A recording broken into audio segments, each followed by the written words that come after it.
live for the reading of Resilience, which is book 1 of my little superhero trilogy.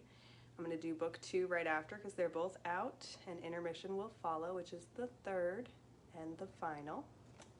So I'm going to read you chapter 1 of Resilience, and I made my own little lab for this story because, you know, superheroes got to get their power somewhere, so I put my little logo on a shirt, so I thought that was a fun little way to tie it in for the reading. So here we go, chapter 1, an off-book assignment. I'll try real hard to read slow, y'all.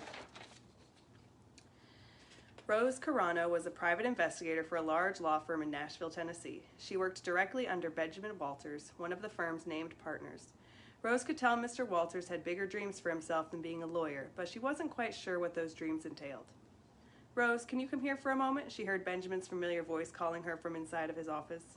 She stood from her desk and walked through his door, taking a seat across from him. "What can I do for you, boss?" she asked. Benjamin Walters was an attractive man, and he'd made his interest in her known on more than one occasion, but she wasn't attracted to him, no matter how many advances he made. She shook off her thoughts as she focused on what he was explaining.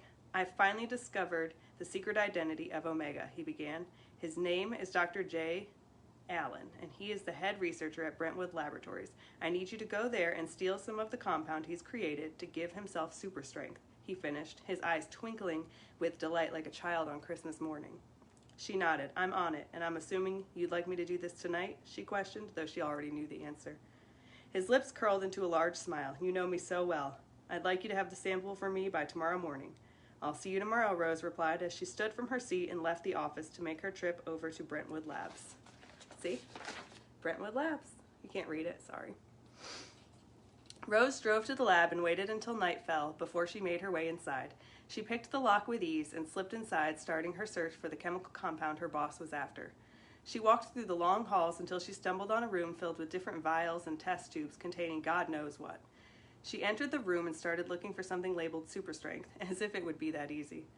Rose didn't see anything with the obvious label she'd hoped for, but she did come across a batch with a note for Dr. Allen only. She grabbed one vial and stuffed it into the hidden compartment inside her wallet before she started to leave and slipped on another substance, taking the tray of Dr. Allen's concoction down with her. She felt liquid spilling over her body as the room around her faded to black. When she came to, Rose was greeted by the sight of an older man watching over her. He had dark gray hair, well kept, and glasses covering his bluish gray eyes. She noticed his full lips, but also noted how perfectly they fit his face. He was wearing a hunter green button-down and she found him immensely attractive. She shook those thoughts away as she realized she'd been caught and took a deep breath to try and create a story that didn't lead back to Benjamin Walters. The man noticed she was awake. "Welcome back," he greeted her warmly.